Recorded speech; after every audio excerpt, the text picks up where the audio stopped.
Let's dive into the discussions shaping the nation. Michael, you know me a long time. I've been a teacher 15 years. I've often been in here excoriating schools and boards of management in the past for not providing ASD classes or opportunities for ASD classes for their students.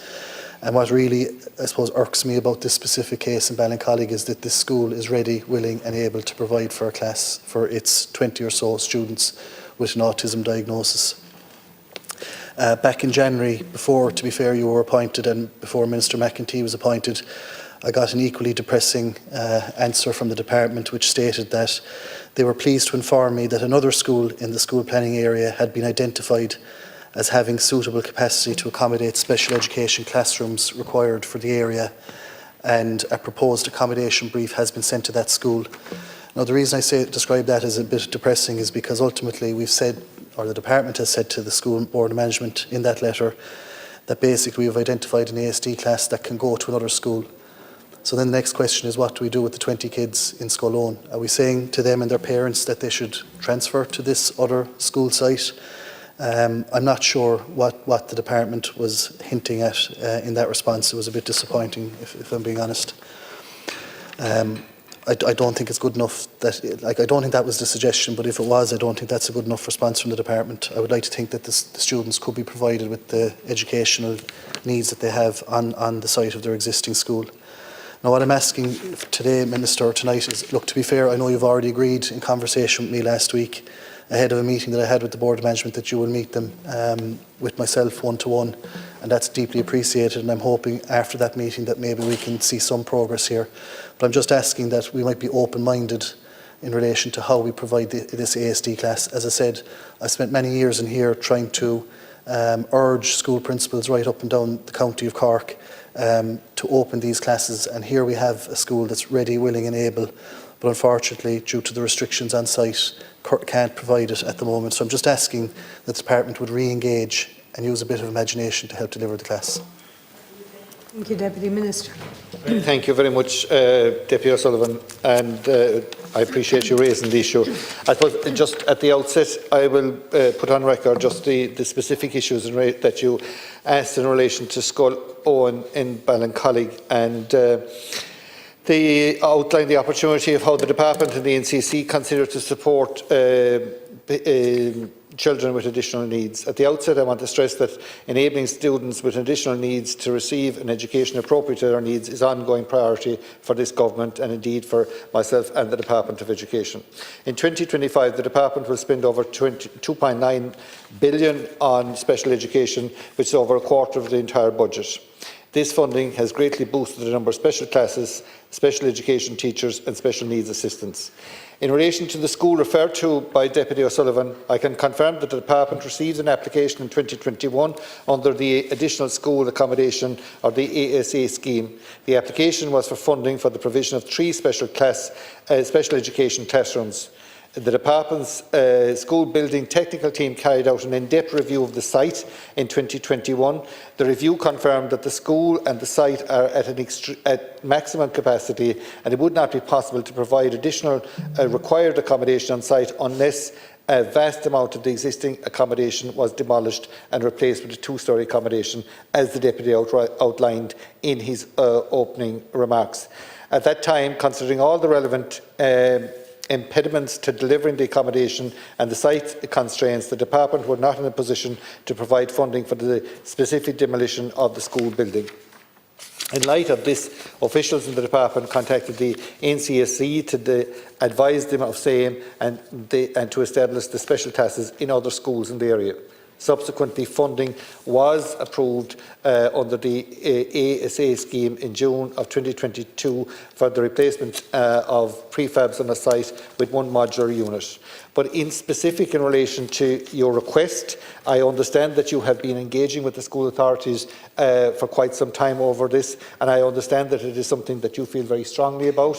I know that there was, I'm led to believe that there was some further engagement in relation to this, but I am quite happy to engage with you, through you, with the school to see is there any further that we can do in relation to this. I'm not giving any commitments, but I will certainly engage with you and the school authorities to see is there a way forward. Sullivan.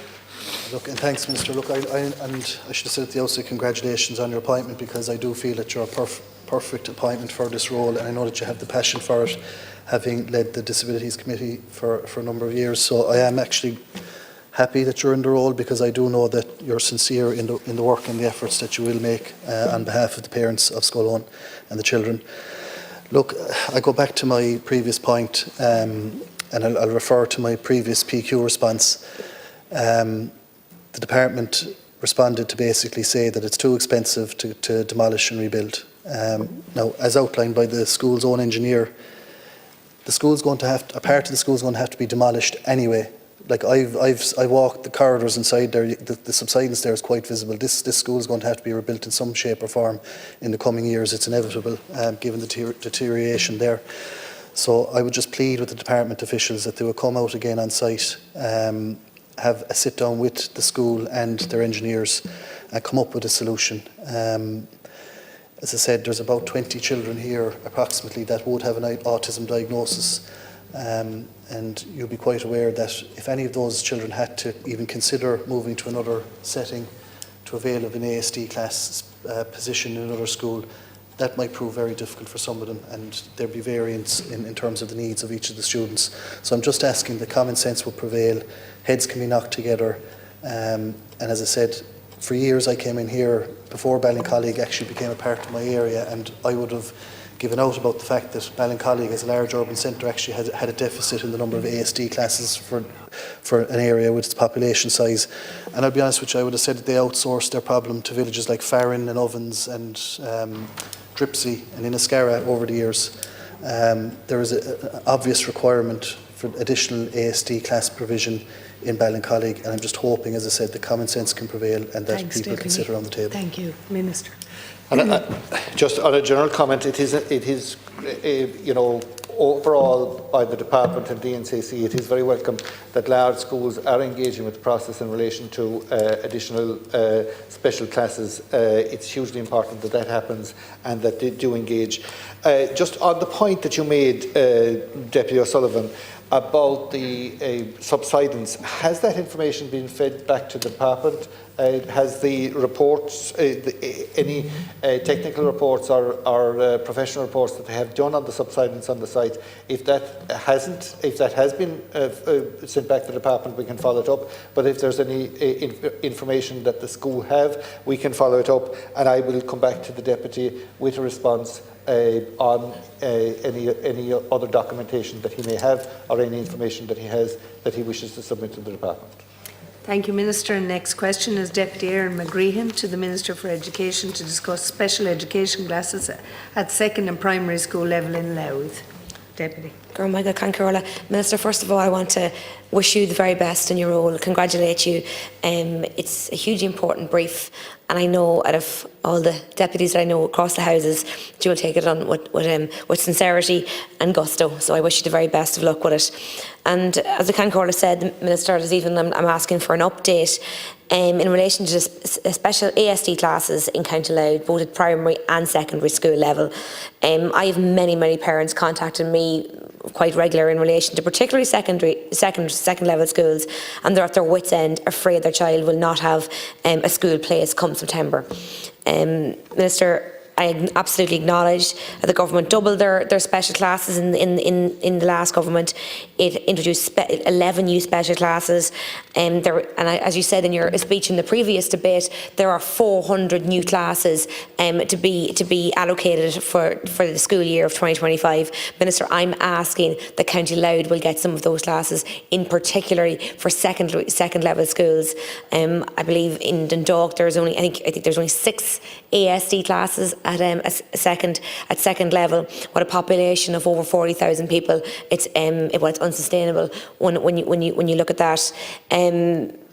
it's a very brief question, Minister, and as you well know and has been thrashed out all over this evening, parents are at their wits' end. They're incredibly worried. Education is a right. It's supposed to be a special, wonderful time, particularly that transition between primary and secondary school, where parents are looking towards the future, looking towards what schools would they pick for their child, what suits the child best. And when you have no options, you don't. It's basically it. You've no options, and you struggle to place your child in any class.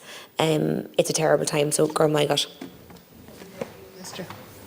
Thank you very much, Deputy, for raising this issue. And I suppose at the outset, over the last 4.5 years, we sat on the Disability Matters Committee, and I know the passion that the Deputy brings to the issue of special education in Louth, and in many of the discussions that we've had at that committee, you brought forward the challenges that are there, not just at primary school, but post-primary school as well, and indeed in the preschool and the AIMS programme, and to try and make sure that the information that was collected in one of the long debates that we had on the Disability Matters Committee, you raised about the collating of information from the AIMS programme on to ensure that the education system was better prepared. And I think that we are doing that in the department as well. So I'd like to thank you for your commitment to special education, and indeed for the work that you did on that committee and the work that you continue to do and did in Shannon in relation to special education. As you outlined in your contribution, yes, there is a huge amount of money being spent. There's 400 extra classes being opened this year alone.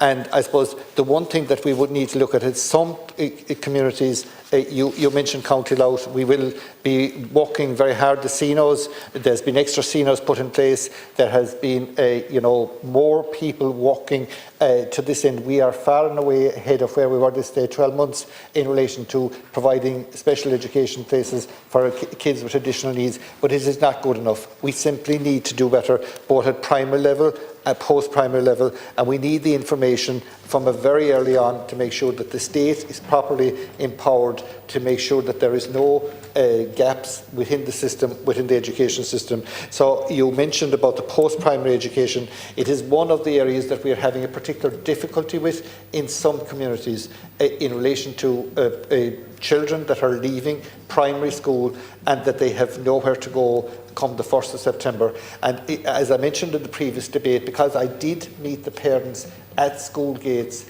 in terms of their children were leaving primary school education the last week of June, and they didn't know where they were taking up education the first week of September. And I don't mind sharing with the House, as a public representative, I felt totally inadequate meeting those parents on that day. And in the role that I have now, I will work as hard as I can to make sure that that is not the plight of any parent or any kid under my time. You mentioned County Louth. We will work, the Department of Education, the NCC and all the officials will work to ensure that places are provided both at primary school and at post-primary in a timely manner, and that the stresses that families have are that they aren't completely stressed out for 6, 7 or 8 months not knowing what is going to happen. We need to respect the children who have additional needs, and we need to respect the families and the parents and the communities by having this done in a timely manner. I will work with you, Deputy, in relation to County Louth, and if there are specific schools or specific areas that you want, or even policies that you would like to bring forward in relation to, because I know that you are passionate about it and you have always given that when we have worked together in the past. So if there are specific schools or if there are specific communities or policies that you want to bring forward in relation to County Louth, I have no difficulty in meeting with you and working my way through them. Thank you, Deputy. Oh my God, Minister, and I very much appreciate your offer to initiate my policies. I'm very grateful for that. But in the speech that you gave out there, Minister, to me, it just states that there's 98 ASD classes in County Louth, 75 at primary level and 23 at post level. There is a clear inequality there, and we must be very focused on making sure that we have classes for our primary school students to transition into second level. There are far too many parents, as you well know, well, I suppose, in limbo at the minute, and we must work absolutely tirelessly to up that number from 23 23 classes to make sure that every single child who is in 6th class now has a school place in September. Thank you. Deputy Minister. Just briefly, the Department of Education, together with the NCSE, have been working with parents, schools, patrons, bodies and other stakeholders in County Louth and across the country to provide sufficient special education placements for children with special needs in the Louth area. By the end of this year, the number of special classes available nationally in mainstream schools will have doubled from 1,800 to over 3,700 for the 2025-2026 school year. This includes 400 classes in the NCSE will sanction for this September.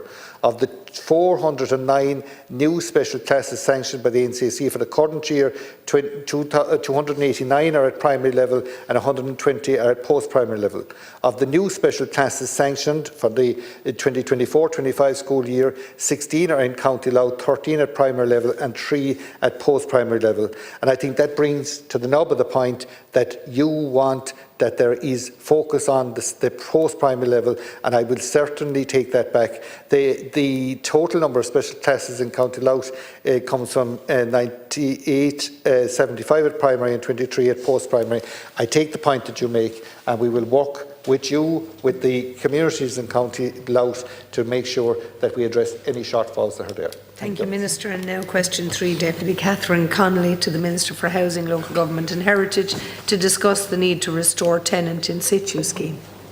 Gurmil Magad, Gurmil Magad, a Chancorla, a Sucht, an Kesho, a Fioka, Tosha Harva Tawaktok, the Galia, August on a chorus ortul fudne tira, Ta an Scheme Shaw, Scheme Ta an Concossage, a Hort, the Chinonte, a Ta Idihia, August on Tirna Talun, a Rinchin egg on Tirna Talun, an Chak, a Yiel. So, I gasan mar sin is féidir leis an Tirna Talún, dul hiag an rialtas, dul hiag an chorus áitiúil agus an céad ráha a thuirt den chorus áitiúil an teach a ceannach.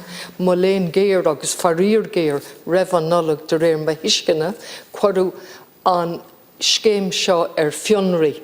Dar leis an údarás in Galia, bhí dearra leis an scéim. Agus tá sagam go dtigann tú go crochí sé seo deacrachtaí olmhóra don Comhairle Cartach agus na heficí a bhí I mun cónra tithe a chríochnú.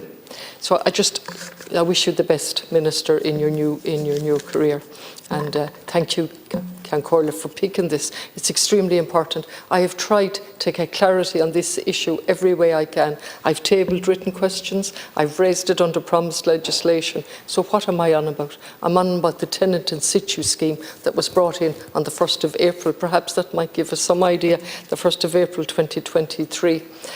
As one of the many schemes brought in by the government to help with the housing crisis, but particularly to protect tenants who are in receipt of HAP or RAS or other payments. And if the landlord was selling the house, that he would sell it, give the first choice to the council to protect the tenants. Now, unfortunately, just before Christmas, around the 13th or 14th, the council was in contact with me, telling me that they had been informed verbally by the department that the scheme had been suspended. Now that's what we were informed. Look, then the press release from the department said the scheme hadn't been. That was a communication with the Radio na Gaeltachta, that it hadn't been. Following after the Christmas, the contact with the council was resumed, and again they confirmed that they could not proceed with the purchase of a number of schemes, 15 units in total, Minister, 15 units in danger, that they couldn't bring closure to those because they'd been informed by the department that the tenant in situ scheme had been suspended, and not just in Galway City, but in other local authorities as well. So 15 units ready to close and in danger of not being completed due to lack of clarity about the scheme. 12 units in one particular place, 1 unit in another, 1 unit in another, 15 in total, and most significantly, 11 units had tenants in situ. And if those contracts are not completed, they're going to be homeless. Now, I can tell you without exaggeration that the crisis in Galway, the housing crisis, is worse than Dublin. And we are dealing with people who are between 15 and 20 years on a housing waiting list with little hope. And then on top of that, the homeless services we're repeatedly been told that they're there's no place. So my question is, what decision has been made? Has a decision been made to suspend the tenant in situ? If not, can you clarify tonight that it hasn't? If it has been suspended, when is it going to be reinstated and what targets will be set? We just want clarity urgently to it, and particularly in relation to the 15 units I have just cited. Very much. Thank you, Deputy Minister. Thank you, Deputy Connolly, and can I just say it was lovely to hear you use our native tongue with your question. Unfortunately, I'm not as fluent or Leafur as yourself to be able to respond. Fós, to respond to you. However, your question is a very serious one, and it is the issue that this government will certainly be judged on. I have obviously got some stats here from the department, but on your specific question, I am not aware of the tenant in situ scheme being suspended. I will give you the information and share with you what I have here. And if it doesn't get into the specifics of your specific question, I will bring it to the department and try and get you clarity on that.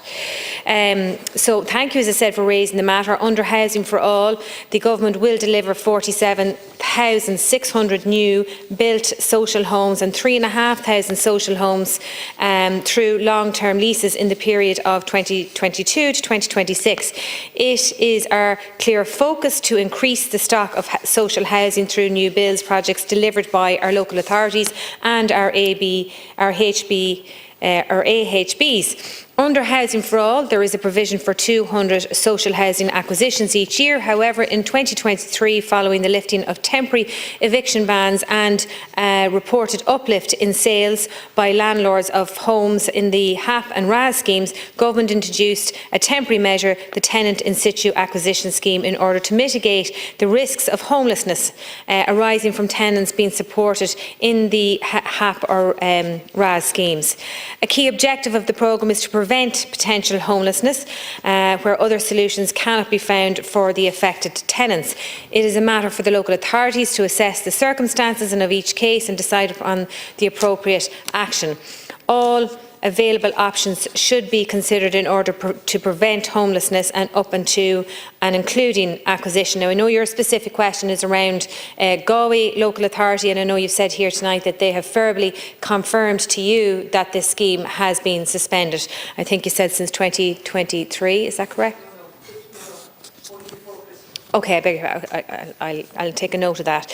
These options include securing the continuation of the tenancy with the landlord, securing alternative accommodation through the HAP, place finder, allocating another rental accommodation scheme property, or allocating a social housing tenancy, including voids, untenanted properties and properties available with an approved housing body. 1,500 acquisitions were approved in 2023, and the programme was extended by the government in 2024 with a further 1,500 acquisitions and 1,300 of which would be tenant in situ. Local authorities have delegated sanctions to deliver on 1,500 acquisitions, subject to those acquisitions being within the acquisition cost guidelines issued by the department. Over 1,800 homes were acquired by local authorities and approved housing bodies in 2023, and whilst final figures for 2024 have not yet been collated, it is expected that 1,500 acquisitions have been completed. The programme for Government 2025 commits to continuing the tenant in situ programme, so therefore we have to assume that it isn't suspended, with annual targets and budgets assigned for each local authority. Pending a government decision on the 2025 programme, local authorities are asked to continue to take appropriate steps and ensure their first response is through local tenancy sustainment structures in order to support households and prevent homelessness in cases where tenants have been served with a notice of termination by their landlord. And I note also that you said that there was 15 homes in Galway County Council at risk of not being completed and in danger of not, I suppose, being open to tenancy because of that suspension. So I would do commit to you tonight. I've taken note of what you've said there in your opening remarks, and I will get your response. Deputy Connolly. Thank you, Minister. And I've given the details on the floor of the Dáil. I've given them to the Taoiseach when he took the question. 15 units with 11 sitting tenants. And I wish you the best. But when we get an answer like this with a lot of padding, it really is unhelpful. And I think if you were standing here, you'd be saying the same thing to me. So let's look at my very specific question. has the tenant in situ scheme been suspended, pending a decision to be made very soon? That's what we're being told. In 2025 is expected a decision will be made shortly. Now, do I take it from that the existing scheme has been suspended pending the decision that's going to be made shortly? Do I believe what the City Council have told me in writing and over a phone call, that they have been informed that the tenant in situ scheme was suspended? Now, I'd be delighted if you confirm to me that it wasn't suspended and they can go ahead and complete these contracts for the 15 units, accommodation units with 11 sitting tenants. And so I get a little bit confused, not with you, Minister, but with the reply. And so the programme for government commits to continue the tenant in situ programme, commits with annual targets. And then down the bottom of the page, a decision on a tenant in situ programme for this year is expected to be made by government shortly. Now, nowhere in that two detailed pages have I been told whether the existing scheme, not just for the City Council, but your local authority and other local authorities, has it been suspended pending the new scheme, or has it not? It really is a very simple question requiring a simple reply. If you can't give it to me tonight, I would appreciate if I could get it tomorrow, and so we know where this local authority stands and other local authorities. Minister. Well, just to say again, I appreciate you raising it, and I know you've been specific to Galway County Council, and I certainly commit to you that I will be on to the Minister and the Department of Housing tomorrow to get you a clear answer on whether it's suspended or not. Thank you. Thank you. Happy Deputy. Thank you. We move now to question 4, shared between Deputy Paul Gogarty and Deputy Nisha Murray, to the Minister for Health to discuss the need to incentivise the recruitment of public health nurses due to a shortage in the Dublin Midwest and other areas. Deputy Gogarty to begin. 2 and 2 deputies. Good morning, Karen Corla. Here's one for you, Minister. Every child gets a free health and development check from 0 to 5 years. This is to make sure they are healthy and developing normally. Checks will happen with a healthcare professional, for example, your public health nurse, GP practice nurse or GP. They will normally happen at home or at your local health centre. You can use these visit and health checks to ask any questions or talk about your concerns about yourself and your baby. End quote. This isn't misinformation on a Facebook post generated in some IT farm in Russia. This isn't your typical post on X. This isn't even a statement from the current White House briefing room. This is our own health service executive. But it's factually misleading, Minister, because in the constituency I represent, Dublin Midwest, within the CHO Area 7, in areas like Lucan, parts of Clondalkin and elsewhere, and Newcastle, parents have been unable to get health checks. Former Minister Donnelly confirmed the GPs don't do them because parents have tried. The government has acknowledged many times before that it's a problem because the main responsibility for carrying out the remit lies in the hands of our hard-working, hard-pressed, underpaid public health nurses. And as we know, Minister, along with other healthcare staffing areas, there's a serious shortage of public health nurses across the country, but especially in my constituency. Despite advertisements and job fairs abroad, we haven't been able to get them. So I've been raising it for several years now, and I believe that if we can't get these healthcare professionals in, we have to look at new ways of doing it. And that's why I believe that a Dublin allowance would make a lot of sense. There is precedent here. We have one in London, for example.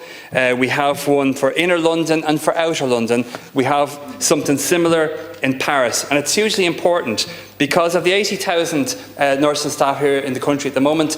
Since 2010, 14,000 have left. We need to bring these people back, Minister. Thank you, Deputy Nisha O'Murray.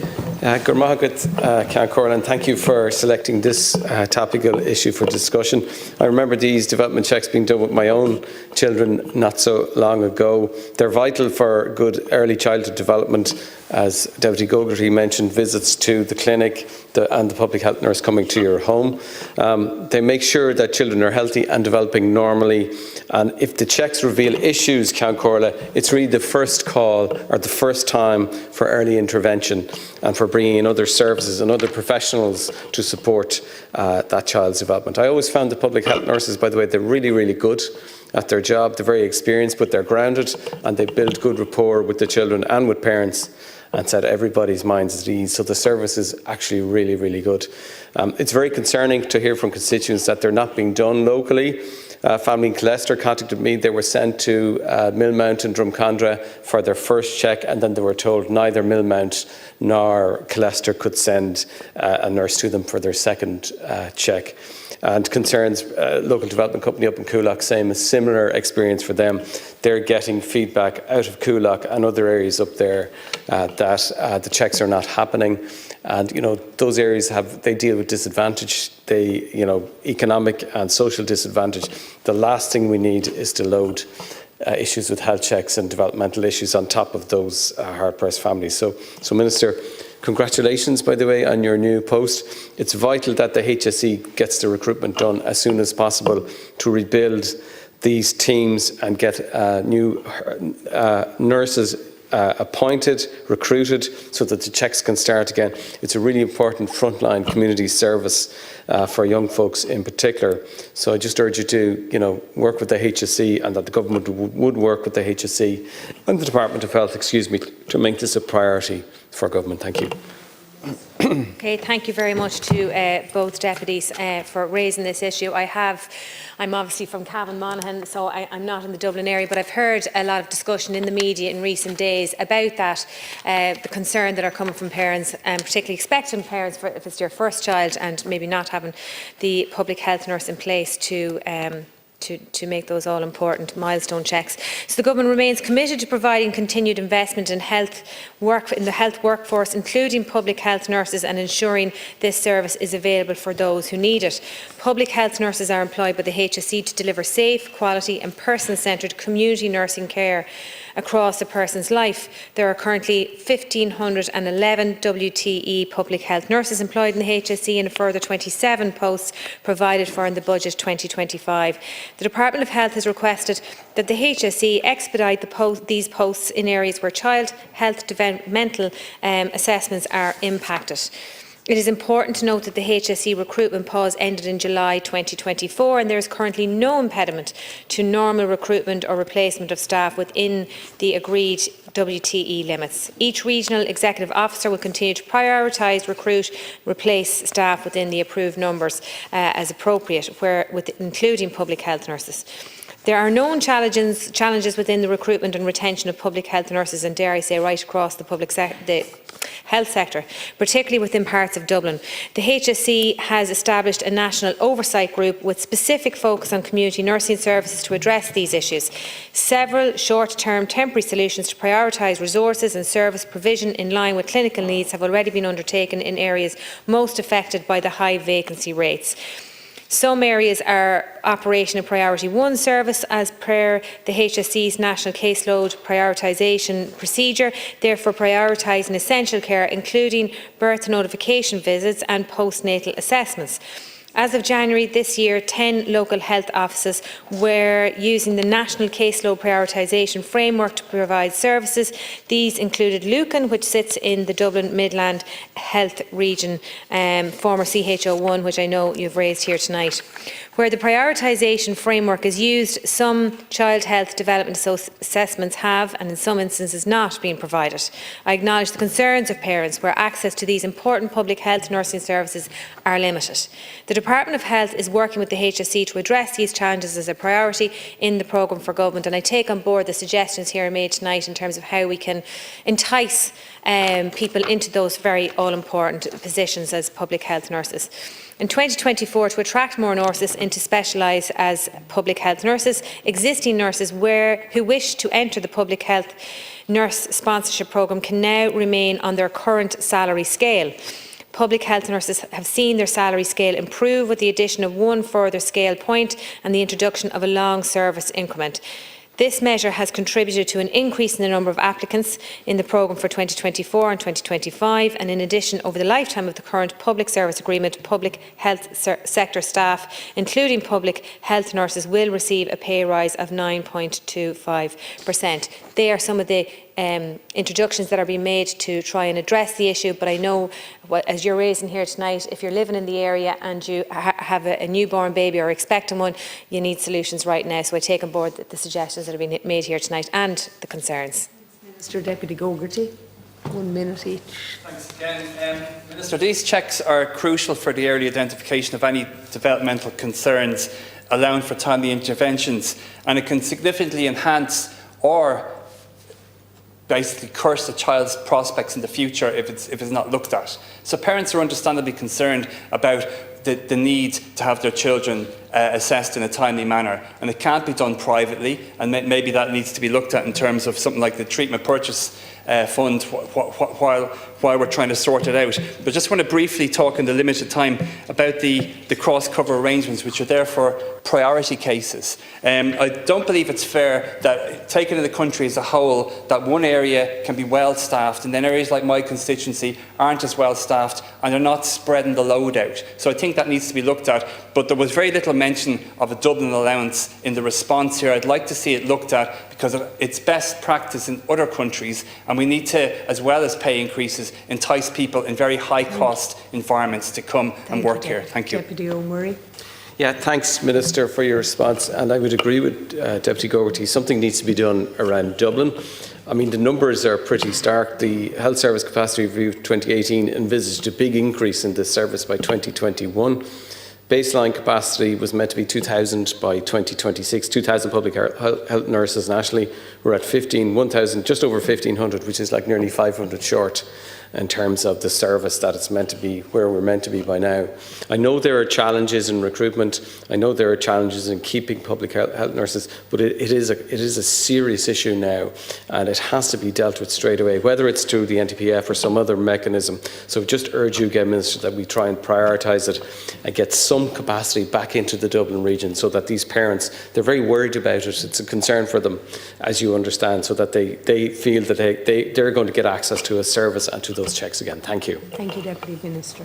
Thank you, gentlemen, to both of you. And once again, I'd like to thank you for raising the important topic. The Government remains committed to providing continued investment in health workforce, including public health nurses, and I take on board the suggestions that have been made here tonight about capacity recruitment and also the Dublin allowance piece as well.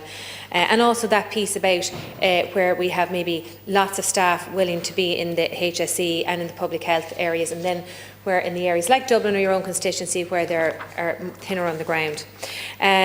The 27 WTE posts were provided for in Budget 2025, and the Department of Health has requested the HSE expedite these posts to areas where child health developmental assessments are impacted. Several short-term temporary solutions to prioritise resources and services provision in line with clinical needs have already been undertaken in areas most affected by the high vacancy rates. In 2024, to attract more nurses to the specialised public health nurses, existing staff nurses who wish to enter the public health nurse sponsorship programme can now remain on the existing point of their current salary. And as of November 2024, 86.6% of all 9 to 3 month child developmental assessments were completed in time and before reaching their 12-month-old milestone. I do acknowledge the concerns you're raising here tonight. I do acknowledge them raising on behalf of your constituents, and I do acknowledge the suggestions that you've both brought to the table tonight in relation to how to address it. Thank you, Minister. And Deputies. Like, share, and subscribe, and let us know your thoughts in the comments. We'd love to hear from you.